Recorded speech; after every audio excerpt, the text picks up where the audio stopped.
Lux presents Hollywood. The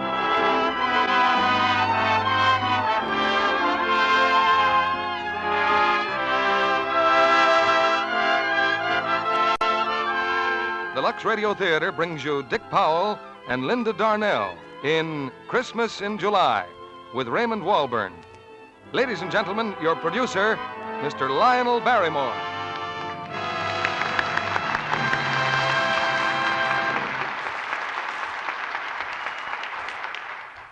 Good evening, ladies and gentlemen. If you're wondering what's happened to my young friend, Cecil B. DeMille, well, don't worry. He'll be back next week. This week, he's in Chicago for an opening of The Story of Dr. Wassel, and he's trusted me with the keys to the Lux Radio Theater. I happen to have a week off at Metro-Goldwyn-Mayer, where they're celebrating 20 years of making pictures by presenting a fine new production called The White Cliffs of Dover. Before C.B. left, he'd arranged for a play and a cast which I'm sure you're going to like, and which has been a pleasure for me to work with. It's the Paramount hit Christmas in July, and the stars are two favorites of yours and mine, Dick Powell and Linda Darnell. Naturally, boy meets girl in this story, but from there on, Mr. Preston Sturges, who wrote and directed the picture, has a brand new idea which will give you a few surprises before the hour is over. If C.B. were here tonight, I guess he'd say something about Lux Flakes at this point. Well, now, I don't know much about laundry, but I do know that a theater like this is a wonderful thing for about 30 million people. To an old trooper like me, the idea of an audience enjoying these plays without buying a ticket is fantastic. But here it is. You don't have to buy a thing. Of course, the sponsor of this theater won't be exactly angry if you go out and try some Lux Flakes. But after you try it, then we want you to decide the whole matter on its merits. You see, we know just how it's going to come out. And now, let's go back a few years to a time when hearts were young and gay, and a certain boy and girl discovered Christmas in July.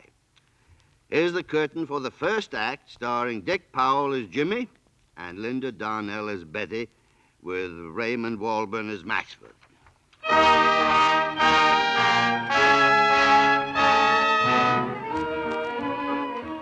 5 months ago, the Maxford House Coffee Company offered a $25,000 first prize for the best Maxford House coffee slogan. And in 3 minutes, over the Maxford House coast-to-coast radio program, the winner's name is scheduled to be announced.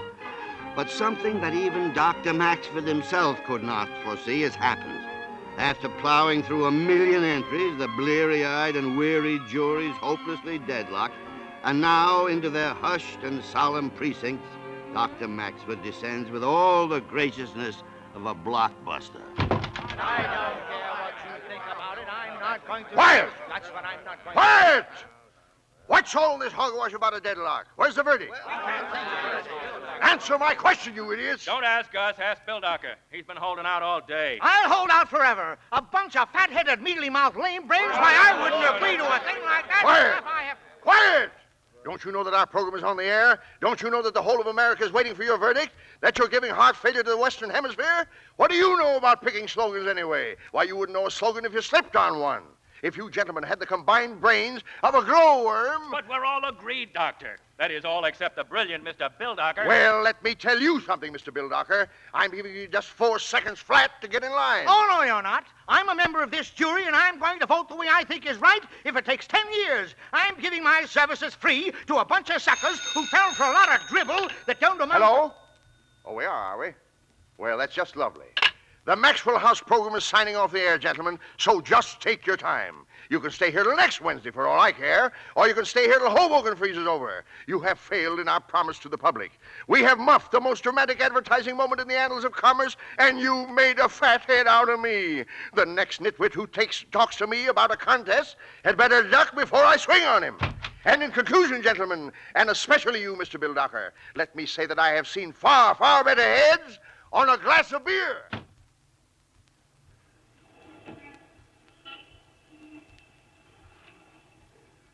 And so, ladies and gentlemen, we bring to a close the 449th Maxford House program. I wish I could have given you the winner's name, but I'm afraid it'll have to wait until next Wednesday. But after all, like the prisoner said when the hangman couldn't find the rope, no nooses, good news. And this is Don turn Hoffman it off, Betty. wishing you all May good as night. well. How do you like that? They build you up to a big finish and then leave you hanging on a meat hook.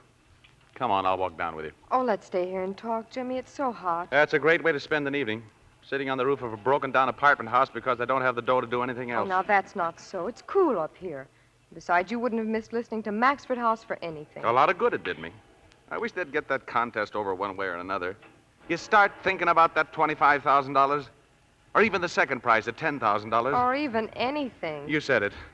And then when you've practically got it right in your mitts, they leave you there with your tongue hanging out. Oh, did you really think you were going to win it, Jimmy? I haven't lost it yet, have I? Well, how many contests have you lost? Well, never mind. But every time I've lost one, I've doubled my chances on the next. It's what you call the law of averages. Like when I lost on how many peanuts are there in this window. Well, that doubled my chances on the You Fill in the Missing Words contest. But you lost that one, too. So I was 8-1 when I went into the limerick contest. But you didn't win it, Jimmy. Well, that's what makes it such a cinch this time. Can't you just see it over there on Broadway?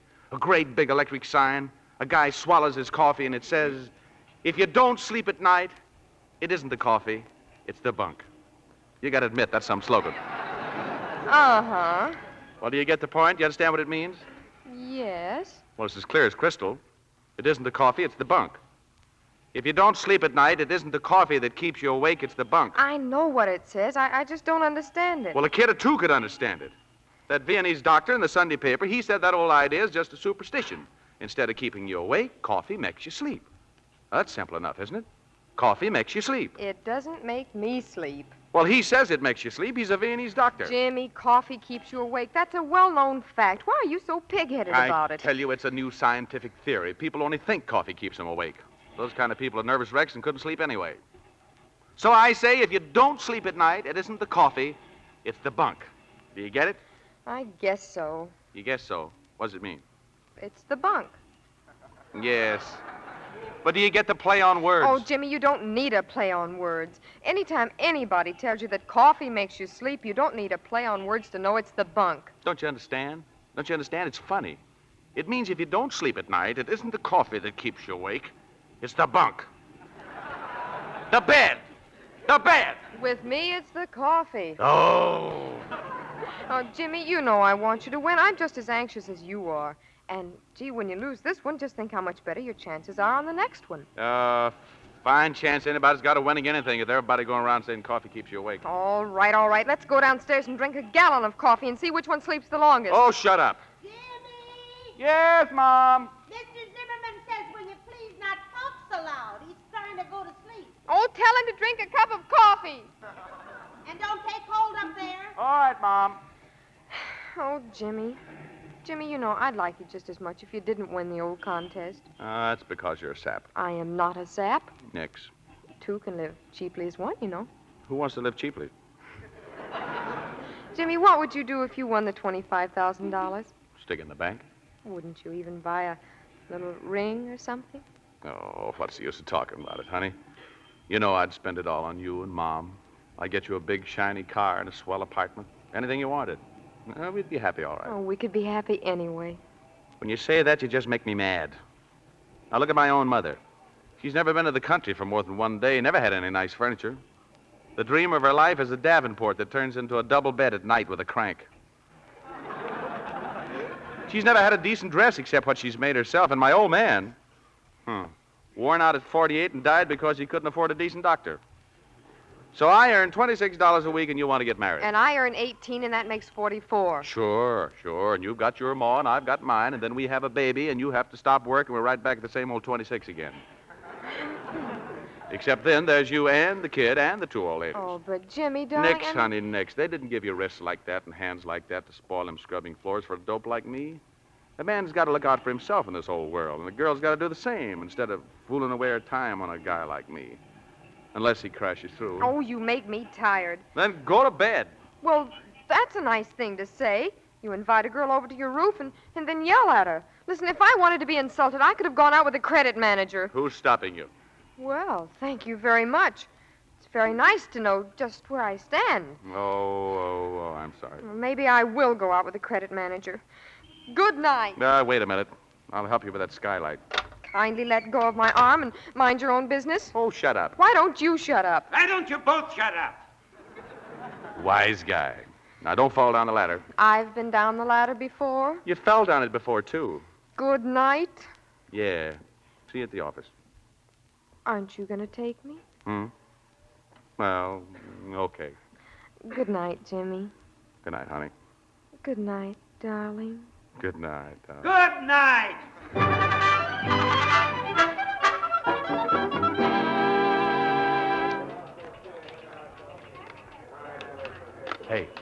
Hey, Charlie. Yeah?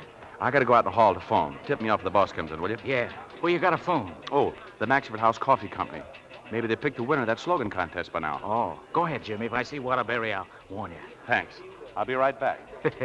Hey, Al, get a load of that. I wonder what one of those suckers would do if they ever did win anything. Well, it's very easy to find out. Huh? All you need is a telegram blank, some scissors, and some glue. You type it out, cut it in strips, and glue it on the blank. Holy mackerel. You mean like a gag? We work this gag on Jimmy? Sure. We'll pick up a telegram blank at lunchtime, leave it on his desk. He'll think he won $25,000. Oh, brother. Wait till you see his kisser when he reads it. We are happy to inform you that you have won the Maxford House Coffee Contest. Yes, and I was just wondering if the jury has reached a verdict yet on the contest. Oh, they haven't? Oh, in a minute, huh? Well, thanks a lot. Goodbye. I gotta win it. I gotta.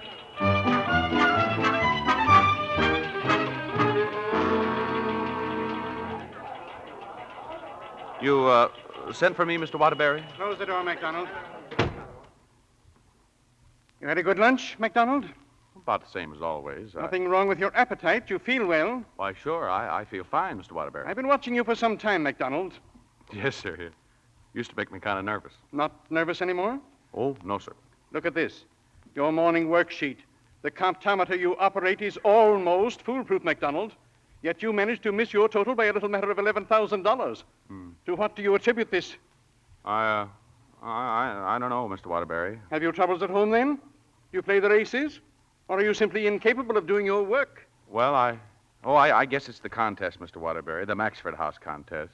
It's been on my mind. I had no idea it was hurting my work. Oh, and how much is the prize? The first prize is $25,000.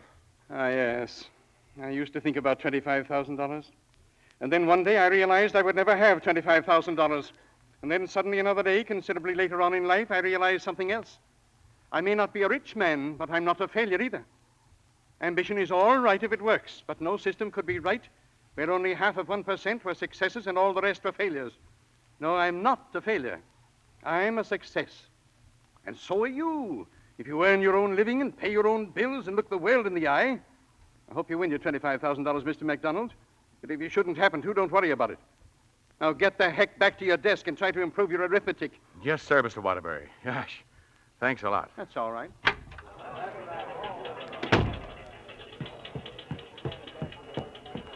Hey, what's this? What's what? Well, this telegram. You got me. Kid just brought it in. What's it say? Huh? Wow. Betty, come here. Everybody come here. Honey, quick. Everybody, come here. This telegram. Wow. Boys and girls, there comes a time in everybody's life when you just got to climb up on your desk and let her rip. Yippee! Hold on, everybody. I've just won the $25,000 Maxford House contest. Oh, Jimmy, darling! MacDonald, that's wonderful. Yeah, thank you. Look, do you think I could use the company phone for just one call? Help yourself. Thanks. Hello? Oh, Astoria 55970. This is really going to be good. That's where he lives. Hello? Hey, Mrs. Schwartz.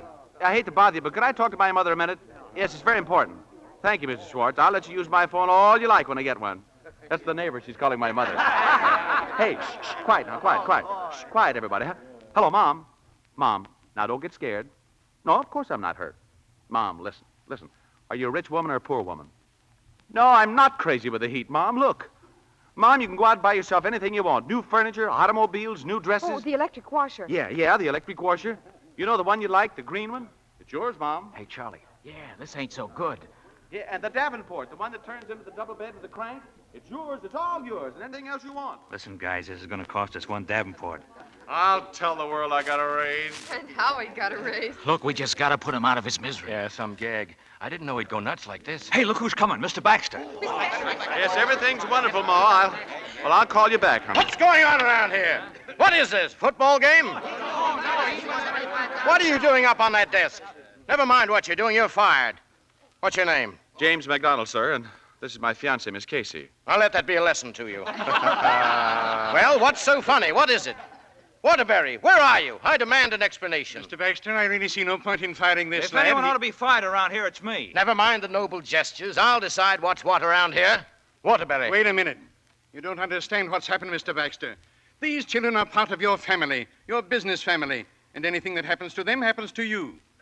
This young man you fired has just won the $25,000 Maxford House slogan contest. And in my opinion, that's ample reason for this demonstration. Well, I should say it is. Congratulations, young man. Thanks. Now, I suppose I'll have to hire you back at a fat increase. Well, I've always liked it here, Mr. Baxter, but a little raise would come in handy. And you really won the Maxford contest, eh? Here's a telegram. And what was your slogan? Oh, if you don't sleep at night, it isn't the coffee, it's the bunk. Well, it's a play on words. It means if you don't But sleep coffee keeps you awake. I know. Yeah, but don't you see this Viennese scientist? He It's says a that... very clever slogan just the same. It isn't the coffee, it's the bunk. Excellent for the entire industry. You didn't happen to get any ideas for Baxter & Son while you were inventing slogans for our competitors, did you? You know, we make coffee, too. I certainly did, Mr. Baxter. I've been trying to give ideas to the advertising department ever since first came here, but they won't listen to me. Well, how would you like to come into my office and tell me a few of these ideas? Yes, sir. I'll wait here for you, Jimmy. Oh, no. You come too, my dear. My, 25,000 smackers.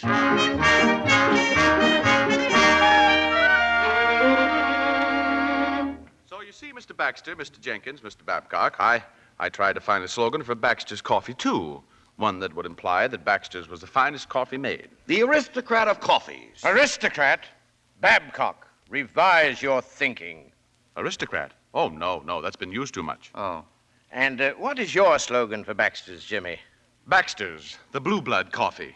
It's bread and the bean. Jenkins, what's your reaction to that? I'm mulling it over, Chief.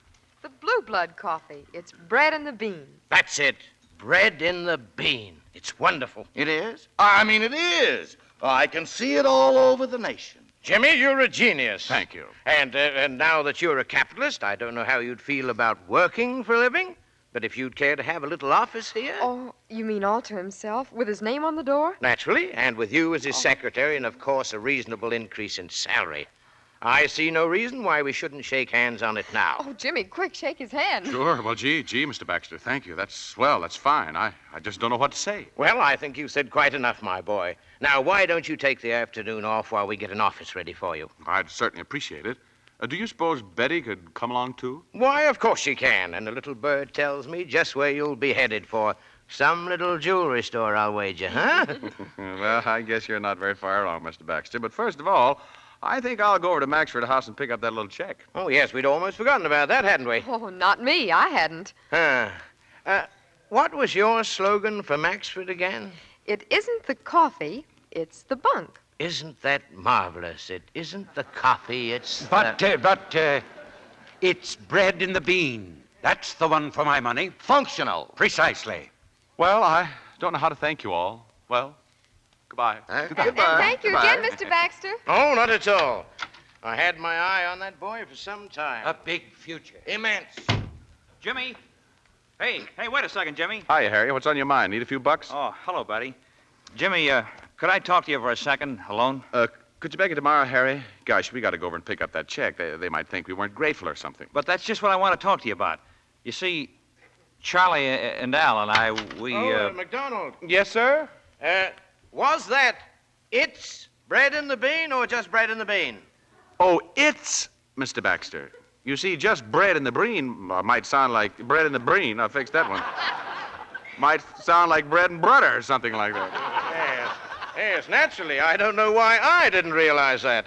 Is that all, sir? Of course. Have a nice time and don't spend all your money. We won't. Well, goodbye. Goodbye. Goodbye. Ah, great mind. Oh, did you wish to speak to me, Petty Pass? Who, me? Oh, no, sir. I just watching them go out. Well, it's been quite an exciting day, hasn't it? Yeah, and it ain't hardly even begun yet.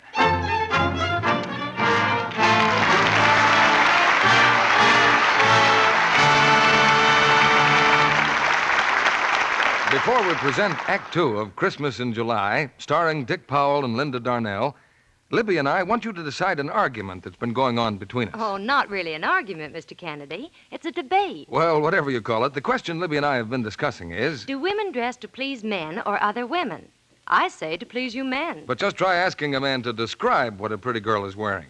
He can tell you the color of her hair, whether she has good-looking legs and nice hands, but... Maybe he can't describe her dress, but he'd know it all right if it were unbecoming. Well, to be honest, there's one thing a man does notice, and that's the color. Now, I saw a girl in a red dress the other day, and... Oh, you see? You've admitted my point. But seriously, it is important to wear becoming colors and to have everything you wear look color fresh and lovely. That's why I talk so much about Lux Care for Colors, Mr. Kennedy. Just a booby trap for us men, huh, Libby? Well, not entirely, Mr. Kennedy. It's pretty hard on the budget if colors fade or run in washing. But here are the facts. Washing tests have proved that Gentle Lux Care keeps colors lovely up to 3 times longer. That's a big difference. Indeed it is. Gentle Lux Flakes are safe for anything safe in plain water. You see, when you use harsh wash day methods like rough handling or rubbing, strong soaps and too hot water, well, delicate colors can't stand that kind of treatment. So whether you're dressing to please the man in your life or impress other women or to pamper your own pocketbook, the moral is... Stick to Gentle Lux Flakes for colors. We both agree on that point, Mr. Kennedy. We pause now for station identification. This is CBS, the Columbia Broadcasting System.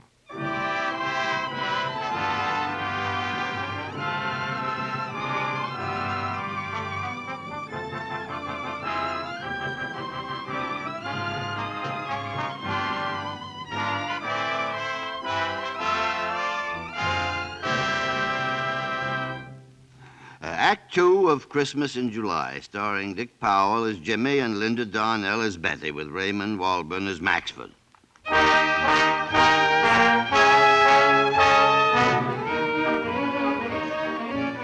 It's 45 minutes later, and blissfully unaware that they're victims of a practical joke, Jimmy and Betty are waiting in the reception room of the Maxford House Coffee Company. And the office of the president, Dr. Maxford, is percolating furiously to the announcer of his radio program. Contest?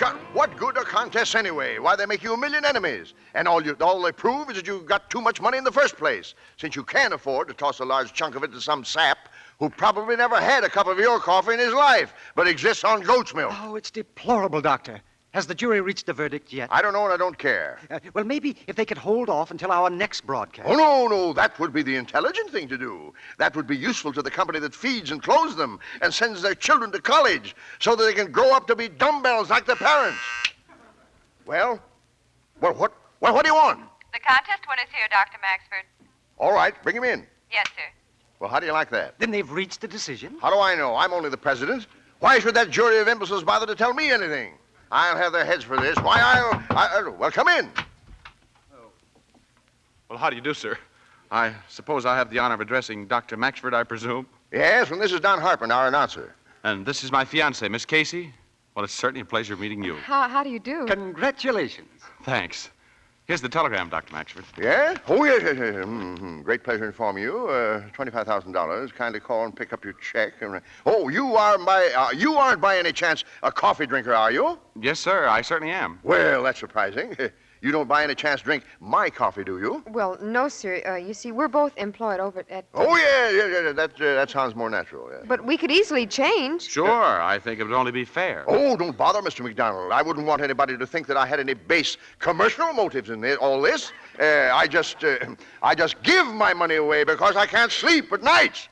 I have a guilty conscience. But that's my slogan. That's the one I won with. Oh, well, I guess you know all about that. A guilty conscience, eh? I can see that my money is well spent. That is a wonderful slogan. Oh, no, sir. The slogan is, if you can't sleep at night, it isn't the coffee, it's the bunk. I beg your pardon? It's a pun. It certainly is. Why, I can hardly wait to give you my money. Miss Slidewell, Yes, sir. bring me that contest check. I don't know whether you've ever had anything like this happen to you, Doctor, but to be poor and unknown one minute and sitting on top of the world the next minute, that's a feeling nobody can ever take away from me. Oh, but it's more than that. It's the knowledge that Jimmy won this contest because he thought up a better slogan than anyone else. You see, I used to think I had good ideas and that I'd get somewhere in the world, but, well, now I know it. And that's what I want to thank you for, Dr. Maxford, even more than the money. Here's the check, Dr. Maxford. How do you spell your name, young man? Is it M.C. or M.A.C.? M.A.C., sir, James MacDonald. You know, it's customary under these circumstances to have a few photographers present or even a microphone or reporter. But since we do everything here on a highly non-commercial basis, I merely take pleasure in giving you this small check written out with my heart's blood, and that's all there is to it here. Well, thank you, Dr. Maxford. I don't know how I could ever find words to... Never mind them. Just goodbye and good luck. Oh, Jimmy, just look at it. Just look. Oh, boy. Now, Miss Slidewell, get me Bill Docker. I tried to, sir. When I got the check, he isn't in his office. Well, where is he? Down in the lobby of the yo-yo? You find him and tell him... Oh, never mind, I'll find him myself. It isn't the coffee, it's the bunk. Jumping Jerusalem!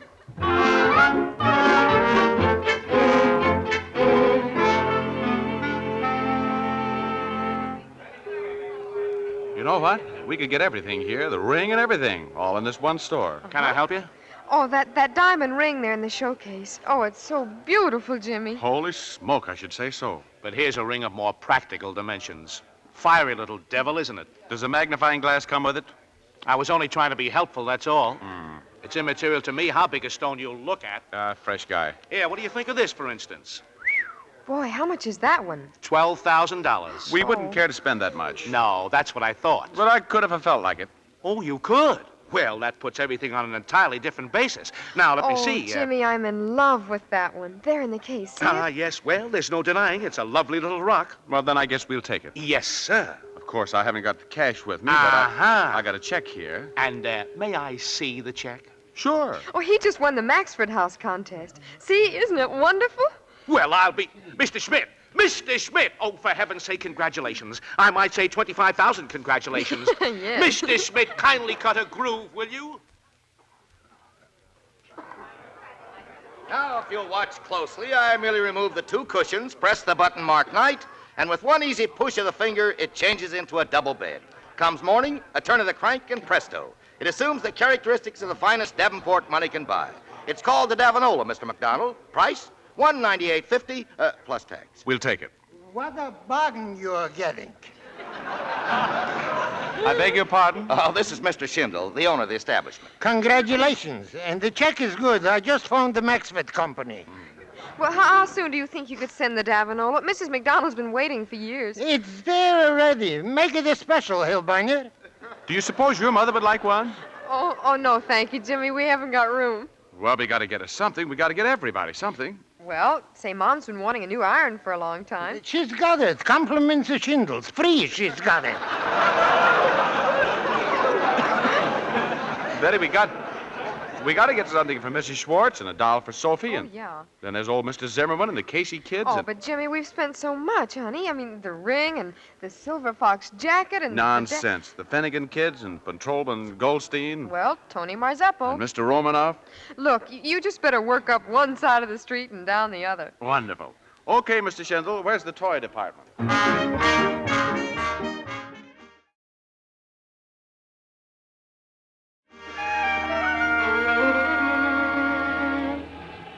Well, there are the trucks, Mr. McDonald, all loaded. They'll shoot right uptown with everything. Gosh, thanks. And for you and Miss Casey, a taxicab. Also compliments of Schindel.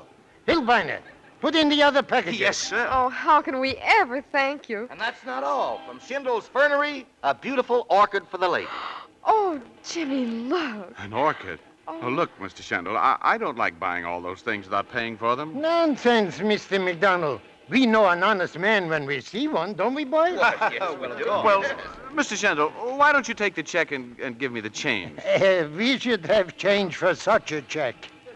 Well, I'll bring you the money as soon as I put the check in the bank. Well, who's in a hurry? Drop in any time. Drop in tomorrow.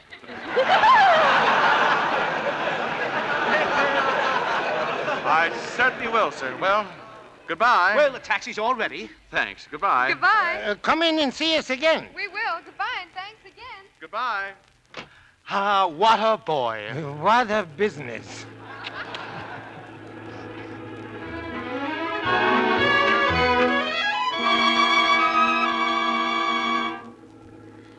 Oh, I'm so happy, Jimmy. I feel kind of good myself. Can you see the faces on everybody when we get there? Yeah, like Christmas in July.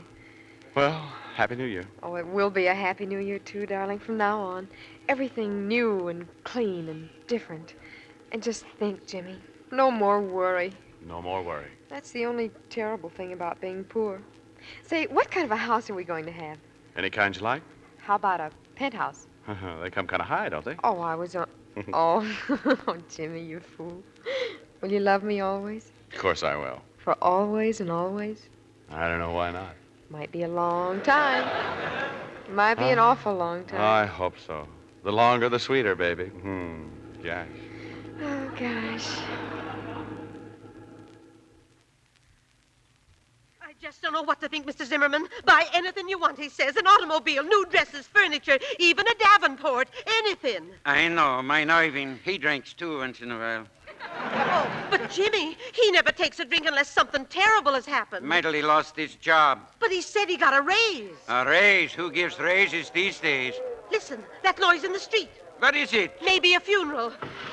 Look, right in front of the house. Such a congregation. Look, there's Betty. She's bringing him home and a taxi cab. Well, don't you worry, Mrs. McDonald. Maybe just a little accident. A leg, maybe, or a finger. Mom! Hey, Mom! There he is. Come on down. You too, Mr. Zimmerman. He's got presents for everybody. Get Mrs. Schwartz. Jimmy boy, Jimmy, drunk as a lord in the middle of the afternoon. I never thought I'd live to see it, never. Hey, now take it easy. There's something here for everybody. And what isn't here soon will be 3 truckloads. Wait a second. Oh, here's her doll, Sophie. Hey, where's Sophie? Jimmy! Here, darling, in this box. Hey, somebody find my mother. And look at this, everybody. Look, it's 2 carrots, too.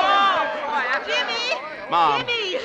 Jimmy! Oh, what's happened? Are you drunk? Are you hurt? Mom. Jimmy, what's going on? Mom, now, look at me, Mom. I'm fine. And everything I told you is true. The Davenport's on the way here and a lot of other stuff. Special trucks. Oh, wait till you see, Mom. Oh, then you did get a raise. Oh, glory. Mom, sit down. Sit down on the curb. It doesn't matter. I'll get you a dozen new dresses. Yes. Look, Mom, here's a check, $25,000. Jimmy, oh. Hold on to it, and I'll be right back. Hey, somebody find the ice cream wagon. Free ice cream, kids. Free ice cream for everybody.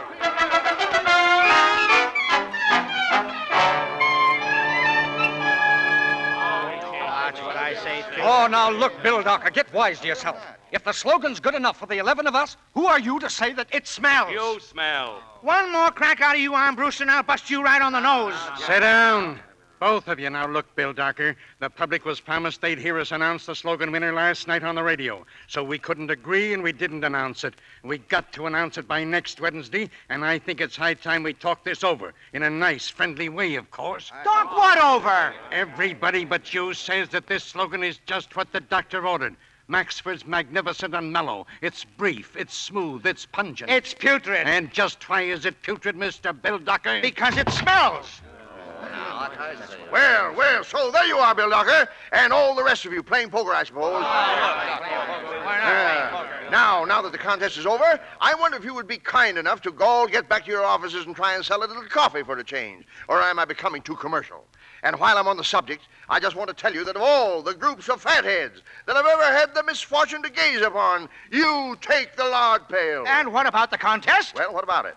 Now that you've killed it, what do you want to do? Hold a postmortem on it? Don't you want us to choose a winner? You did choose a winner. Who chose a winner? We certainly did not choose a winner. Well, you certainly did choose a winner. What do you mean you didn't choose a winner? I mean we haven't reached a verdict yet. Well, you certainly have reached a verdict yet. And what are you trying to do? Stand there and tell me you haven't reached a verdict yet? We have not. Then Then why did you send him a telegram telling me he'd won? Answer me that. Send who a telegram? McTavish. We didn't send any You didn't? Who's McTavish? You didn't send any... Well, you certainly did send a telegram. Jumping Jerusalem! Get my lawyers! Which one? Schlummel, Schlimmel, Abercrombie, and Schlitz! Get the police! Yes, you can't do that. Quiet! No, you Quiet! And get me Schindler Brothers. The important thing in a moment like this is to remain cool and collected. Collected! Holy Moses! Call the bank. What's the matter with everybody? Call my bank!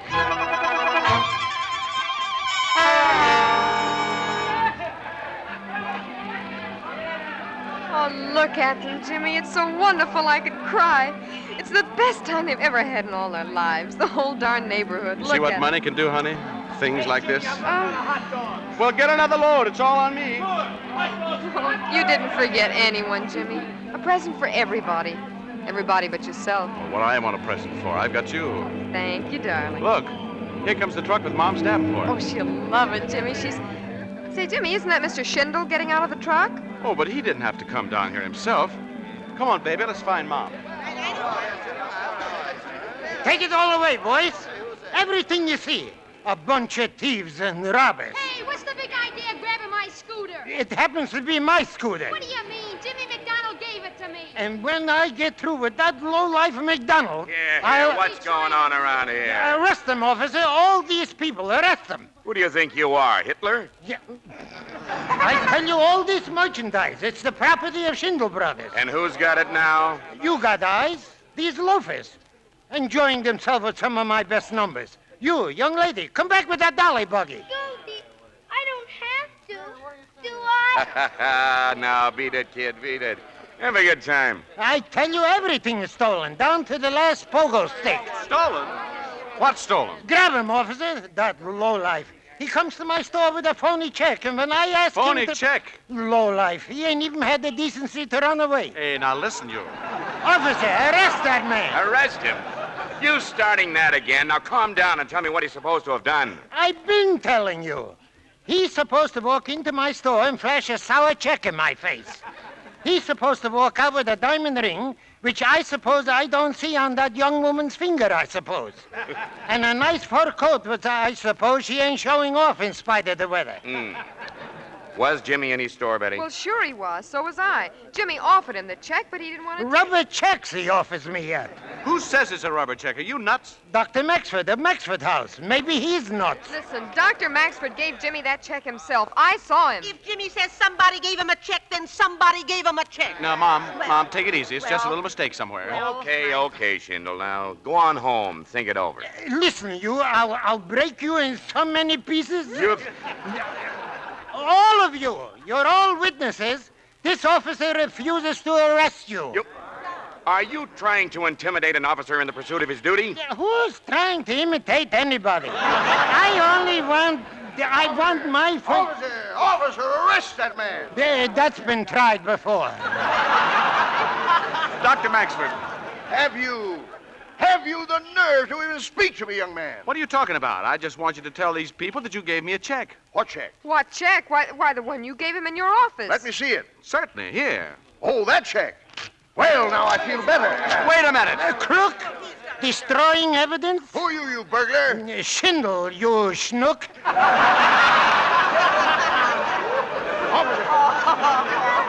Officer, I want all these people thrown in jail. Listen, Mussolini, Dr. Maxford, if there's been something wrong, why did you give me the check? Why did you send me the telegram? I never sent you a telegram in my life. I never heard of you. Well, you're not going to say you didn't give me the check. That was entirely a mistake. I suspected you the minute you walked in my office. You mean I didn't win? You know perfectly well you didn't win. Oh, Jimmy. But gee, Wait a minute. He's entirely responsible. This Maxford. This is an honest boy, ladies and gentlemen. And this numbskull here gives him a check.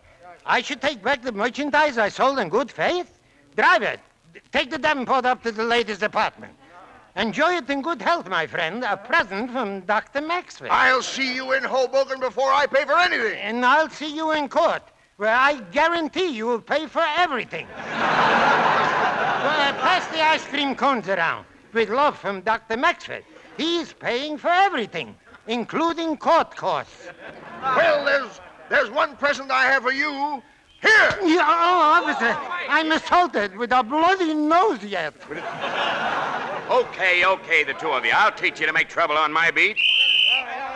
You're going for a ride. Both of you. Come on.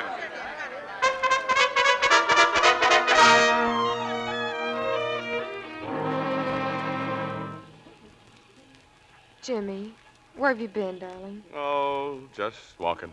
Everybody's gone now. I've been sitting here on the steps waiting for you. I couldn't face him, Betty.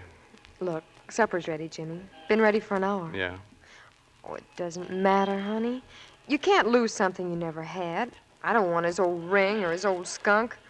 You know, what I can't figure out is who sent that telegram. Jimmy, Hmm? isn't that Harry coming down the street? And Charlie? Yeah, they're carrying something. Well, it looks like... It's a Davenport. Well, there's Al, too. Hiya, Jimmy. Betty? Well, what in the world are you all doing? We got something for you, Jimmy. It's a kind of Davenport. Is this the kind Jamal wanted? The crank fits on here, and when you turn it, It makes into a full-size double bed at night. The guy says it works swell.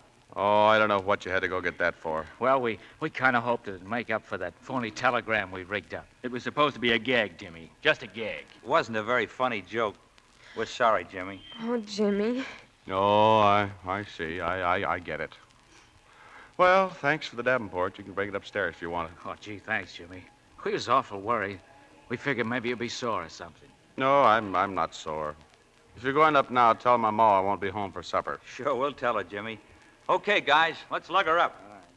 Jimmy, where are you going? I don't know. May I go with you? Hmm? No, if you want to. It doesn't matter. I guess nothing matters anymore.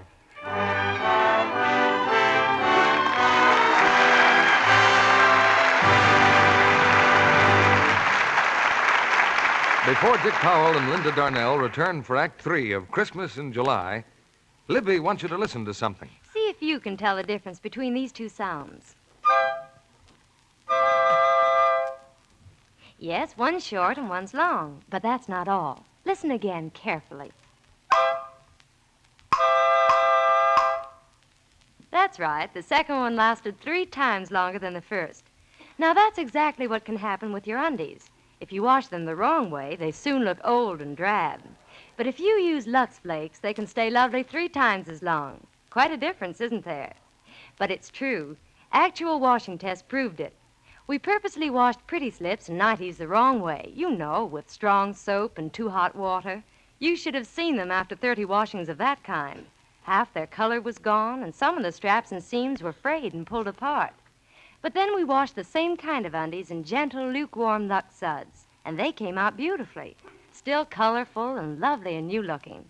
Now, I know you don't want to ruin perfectly good undies proving to yourself what wrong washing can do, so take it from me. Don't risk your undies in soaps that are strong. Lux keeps them new-looking 3 times as long. Now, our producer, Mr. Lionel Barrymore. After the play, we'll have a chat with our stars. But now the curtain rises on the 3rd act of Christmas in July, starring Dick Powell and Linda Darnell with Raymond Walburn.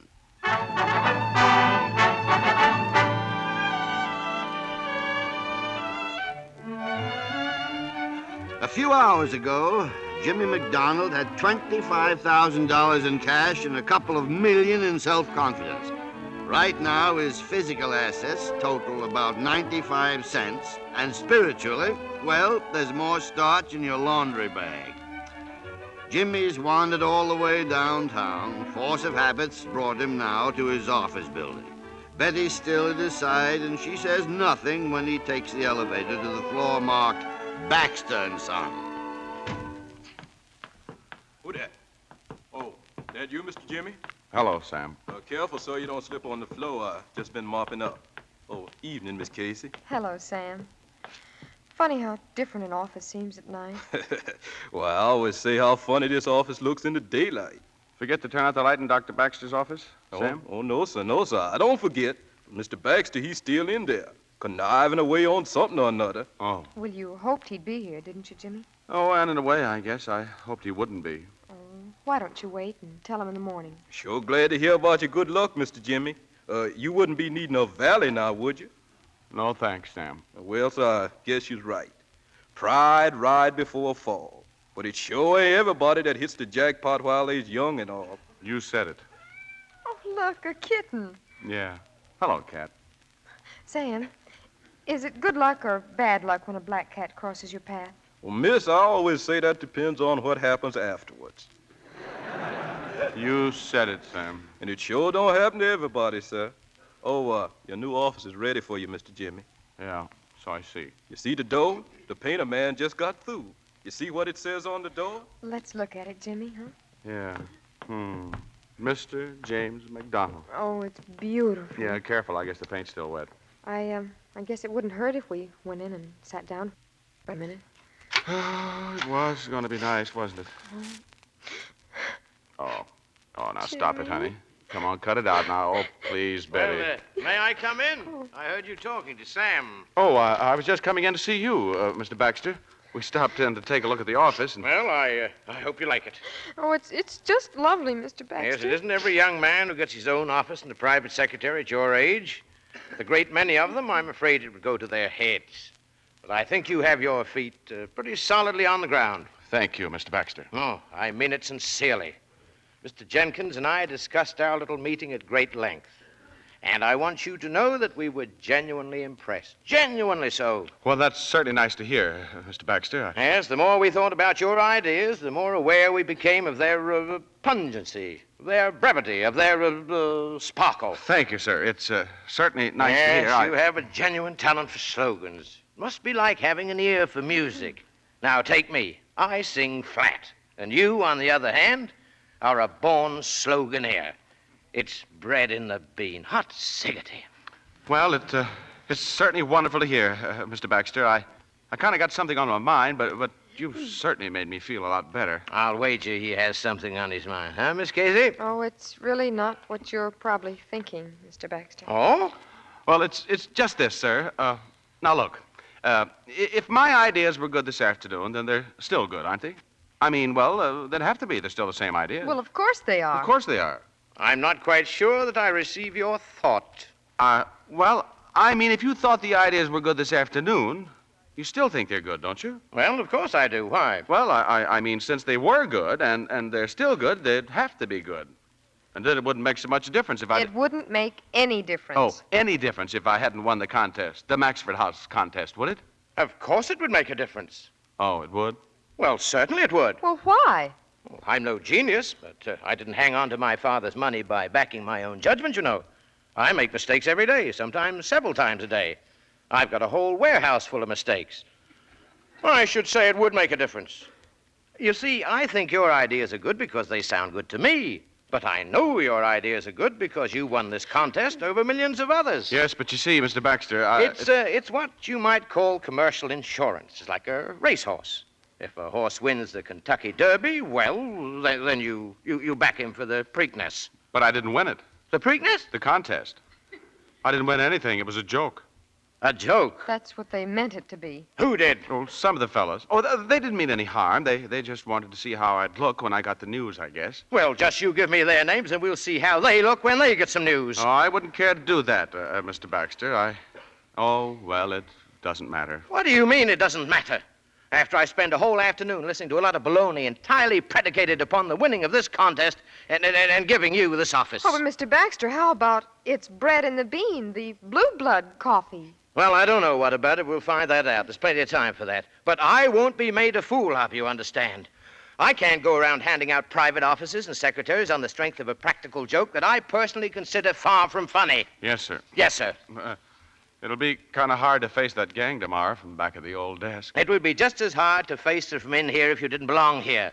Uneasy lies the head He does belong in here, Mr. Baxter. Now, what is the joke this time? He belongs in here because he thinks he belongs in here. Because he thinks Oh, that that's all very deep dish and highfalutin, but far from practical. It is practical, Mr. Baxter. It's the most practical idea you ever had. He belongs in here because he thinks he has ideas. He belongs in here until he proves himself or fails, and then somebody else belongs in here until he proves himself or fails, and then somebody else after him, and so on for always. Oh, I don't know how to put it into words like Jimmy could, but all he wants, all any of them wants, is a chance to show, to to find out what they've got while they're still young and burning, like a shortcut or a stepping stone. Oh, I know they're not going to succeed. At least most of them aren't. They'll all be like Mr. Waterbury soon enough, but most of them anyway. But they won't mind it. They'll find something else, and they'll be happy because they had their chance. Because it's one thing to muff a chance when you get it, but it's another thing never to have had a chance. Oh, please, Mr. Baxter. His name's already on the door. Well, if and he's anything decided me, that would be it. Oh, Mr. Baxter. Now, you've talked enough. Desks have already been moved, and the name has been painted on, as you so skillfully point out. So we'll try it for a very short time, and at no advance in salary, you understand? Yes, sir. And for a very short time. Yes, sir. After all, this is a business institution and not a cultural or governmental project. Oh, you'll never be sorry, Mr. Baxter. Yes? Well, I'm a little bit sorry already, so just let it go at that. Good night. Try to be on time in the morning. Oh, Shaw. Jimmy. You were wonderful. You'll always be wonderful. I'm just a little bit leery about me. Oh, don't talk like that, Jimmy. This is the chance of a lifetime, darling, and you know you've got what it takes. You know it. I don't know. I never did know till I got that telegram. Now I don't know anymore. I'm like Mr. Baxter. That's why I understood him and didn't say anything. See? Well, even if it shouldn't work out, it's brought us together, darling, and that's something. Listen, I've still got the ring to prove it, and you can't back out on me now, or I'd sue you. We've plenty to be thankful for, Jimmy. Oh, you poor kid. Yeah. Well, let's go. Oh. There's that cat again. Oh, maybe he brought us luck, Jimmy. Maybe. Good night, Sam. Good night, sir. Good night. Oh, What's so funny? I was just thinking how ridiculous Dr. Maxford looked this afternoon arguing with Mr. Schindel. Ah, that poor old buzzard.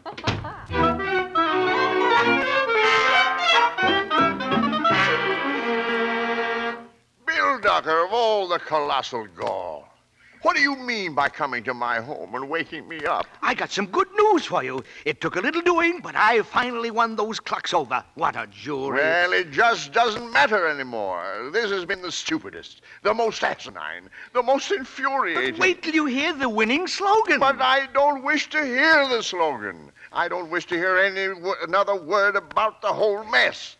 Pick your winner, send him a check, and tell him to go soak his head. Listen to this. Is this good? If you don't sleep at night, it isn't the coffee, it's the bunk. Oh, Bill Ducker. It's what you call a pun, and believe me, some pun. We just sent the winner a telegram, a guy by the name of James McDonald, and... Why, Dr. Maxford, how pale you look.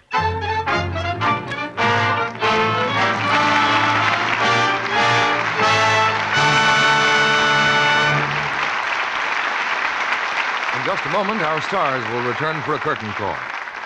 These days, all our thoughts are on the job our fighting men are doing. It's up to us to back them in every detail. They'll need more and more supplies, ammunition, synthetic rubber tires, yes, and drugs for the wounded. Your used kitchen fats help to make all these things. So keep filling up that can on the back of your stove. You know, ever since D-Day, I've tried to double the amount of fat I've been saving. The way I see it, our boys are doing an all-out job in Europe. And we've got to do an all-out job here at home, too. All the little jobs that add up to so much, like saving every last drop of used fat. Now that we can have meat more often, it should be easy to turn in twice as much as we used to. And even though meats aren't rationed, those 2 red ration points tokens you get for every pound of waste fats still come in handy for steaks, certain kinds of cheese, and butter. You know, Mr. Kennedy, there's one thing I don't understand about that. What's that?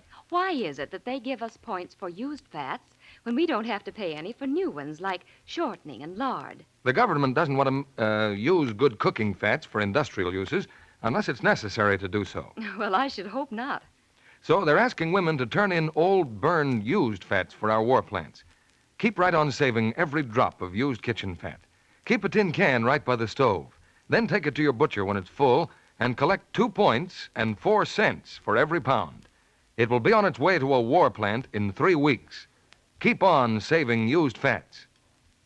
Now, here's Mr. Barrymore with our stars. Now, in any theater I've ever seen, this is the time for a curtain call. And nobody's ever earned one more than Dick Powell and Linda Darnell. Thank you, Lionel. It was swell working with you. Dick, you better call me LB. LB? Yep. It's a rule here, you know. The producer has to be called by his initials. Well, I guess when you first came to Hollywood, Mr. Barrymore, things were a little different than they are now. When I got off the train, Linda, there were hundreds of Indians all over the place. Oh, then you were here before Mr. DeMille, huh? No, the Indians were working in one of DeMille's pictures. I was a youngster of 35 or so. Oh, how old were you when you started in pictures, Linda? Oh, 15. Lionel probably started on the stage about the same age, huh? No, Dick. No, you see, everybody in my family